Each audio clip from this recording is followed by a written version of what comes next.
What's up, YouTubers? This is Mr. Monkey Swag. Today's video will be a response to Rocks Dude.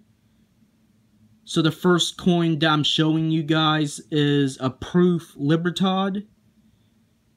So let's talk about the design. On the obverse, you see a winged lady. This winged lady is Nike, the Greek goddess of victory. So this winged lady is Nike, the Greek goddess of victory. So next time you lace up a pair of Air Jordans, you'll think of Nike. So behind Nike, you see two volcanoes.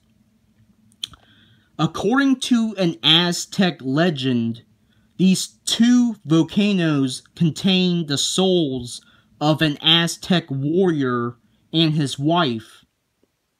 According to that Aztec legend, the warrior had to be deployed for a battle.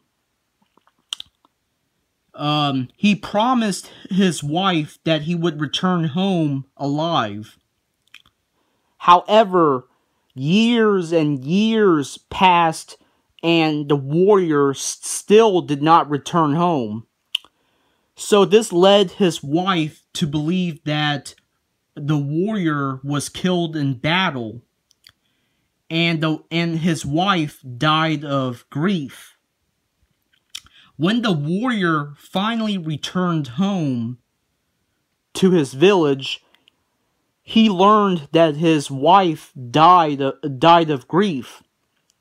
So the warrior got his wife's corpse and he traveled up to a mountain spot. And he stayed by his wife's side until both were reduced to nothing. So the spot where the warrior stayed with his wife would eventually form into these two volcanoes, and it is believed that the two volcanoes contained the souls of the Aztec warrior and his wife. So on the reverse, you see the Mexican coat of arms. Actually, you see the various coat of arms that were used on coinage over the years. I really like the reverse design because it depicts all of the coat of arms.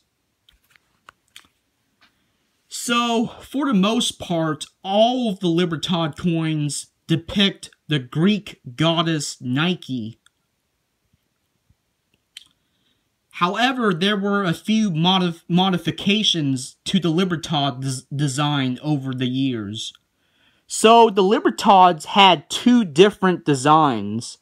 The first design had a smaller diameter and it had edge lettering, while the newer modern design had a wider diameter and a reeded edge.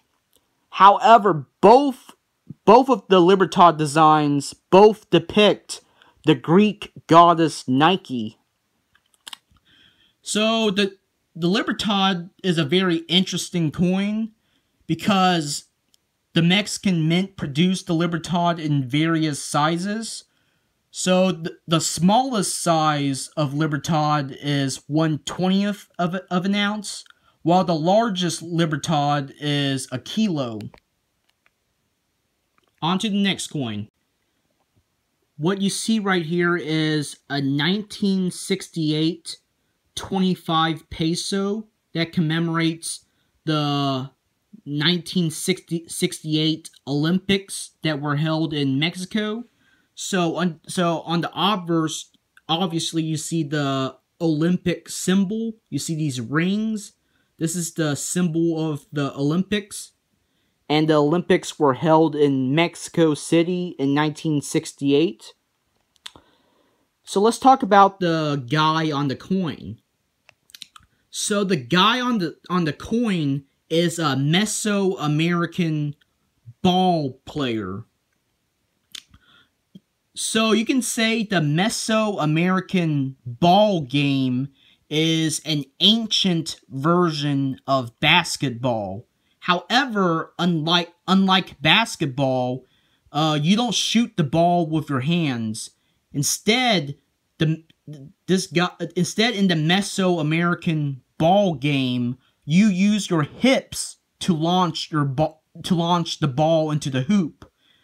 So I mean that must be as hard as hell. You must have some strong ass hips to launch a ball into a hoop. So yeah, in the Mesoamerican ball game, you don't shoot with your hands. You use your hips to launch the ball into the hoop. However, the Mesoamerican ball game is not regarded as a sport in Aztec culture, because here's the thing: whenever you play the Mesoamerican ball game, every game is an NBA Finals game. And here's the reason why. Because the team that loses the ball game would be sacrificed to the gods. So yeah, so the stakes are really high. So, you know, when you lose the Mesoamerican ball game, you have everything to lose. More specifically, you lose your life. Because every member in the team that loses would be sacrificed to the gods. Usually, the Aztecs would capture prisoners of war, and the Aztecs would have the prisoners of war play the Mesoamerican ball game, and then they would sacrifice the losing team to the gods.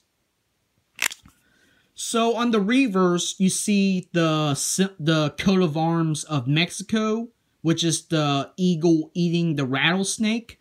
So this is a symbol of Mexico, but it has its roots in an Aztec legend. So according to the Aztec legend, the Aztecs were originally a nomadic tribe. The Aztecs did not have a home to call, the Aztecs did not have a home. They were nomads. So,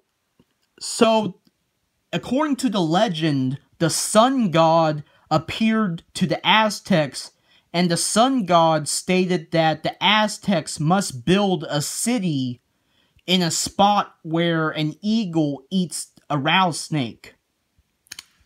So after years and years of just wandering around, the Aztecs finally found the spot where an eagle is devouring a rattlesnake. Unfortunately, that spot happens to be in a swamp. So the Aztecs drained the swamp, and they turned the swamp into their capital city, Tenochtitlan. So the name of the Aztec capital city is Tenochtitlan. So about the 1968 25 pesos, so this coin had 3 different varieties. So yeah, I'm not going to tell you about those 3 varieties, but you can look it up on Google. What you see right here is a Mexican 5 peso. They only produced this coin for 2 years, 1947 and 1948. 1947 is the rarer date of the two. So 1947 is scarcer than 1948. But unfortunately, I only have a 1948. So this coin has some really nice original toning. So on the obverse, you see Cuauhtemoc. Cuauhtemoc, so the guy you see on the obverse is Cuauhtemoc. Cuauhtemoc was the last Aztec emperor before the Spanish took over the Aztecs. So yeah, Cuauhtemoc was the last Aztec emperor before the Spanish took over. So when the Spanish first conquered, when the Spanish first arrived on Mexico, the Aztecs believed that the Spanish were gods, because the Aztecs believed the gods had white skin, and obviously the Spanish were Caucasian. So the Aztecs believed the Spanish were gods when the Spanish first arrived in Mexico. But eventually, the Spanish turned on the Aztecs. So the Spanish, I think there were only like around 300 Spanish. So you would wonder, how can a 300-man army take on an empire? Well, the Spanish, as we all know, the Aztec Empire conquered a lot of tribes. So the Spanish, the Spanish enlisted those tribes to turn on the Aztec Empire. So even though there's only 300 Spanish troops, the Spanish had allies in the form of the tribes that the Aztec oppressed. So they all turned on the Aztec Empire.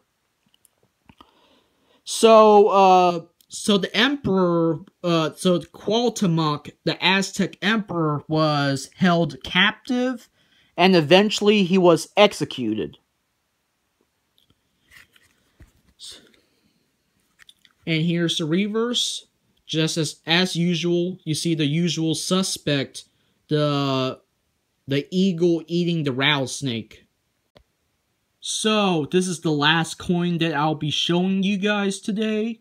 What you see right here is a 1783 half real produced at the Mexico City Mint. As I said earlier, the Spanish conquered the Aztecs, and that would result in what is known as modern-day Mexico. So after the Spanish conquered the Aztecs, the Spanish formed the Mexico City Mint, and the Mexico City Mint was the first mint in the New World. So the Mexico City Mint is the oldest mint in North America. And the Spanish would produce coins at the mint, like this half real. So this coin was recovered from a shipwreck. So the name of the ship that the silver was recovered from is called the El Cazador. The El Cazador is Spanish for the predator. So the name El Cazador translates as the predator. So that's the name of the ship. So here's the story about the El Cazador shipwreck. So as we all know, we all know of the Louisiana Purchase. After all, the United States expanded westward because of the Louisiana Purchase. However, the Louisiana Purchase would not have happened if it wasn't for the El Cazador shipwreck. Here's why. So, the Spanish had control of Louisiana Territory. So Louisiana Territory had a shortage of silver coins. So, the Spanish government sent the El Cazador to deliver silver coins to the Louisiana colony. Unfortunately, the El Cazador sank due to a hurricane before it can reach Louisiana Territory. So the Louisiana colony did not receive their silver coins. So the economy of Louisiana collapsed. So that led the Spanish to sell Louisiana colony to France. And in turn, the French sold Louisiana to the United States. in what is known as the Louisiana Purchase. So this shipwreck indirectly led to the Louisiana Purchase and the expansion of the United States. All right, so here's the obverse. You see King Charles, and on the reverse you see the Spanish coat of arms. I don't know if you can see this, but you see two pillars. These pillars are called the Pillars of Hercules. So yeah, you see two pillars on the reverse. These pillars are called the Pillars of Hercules. And believe it or not, it is the Pillars of Hercules design that inspired the money sign. So the money sign that you see on the dollar, the money sign, the dollar sign, was inspired by the Pillars of Hercules that you see on the Spanish coin. Okay, so I'm sure you guys find this interesting, so please like, comment, and subscribe.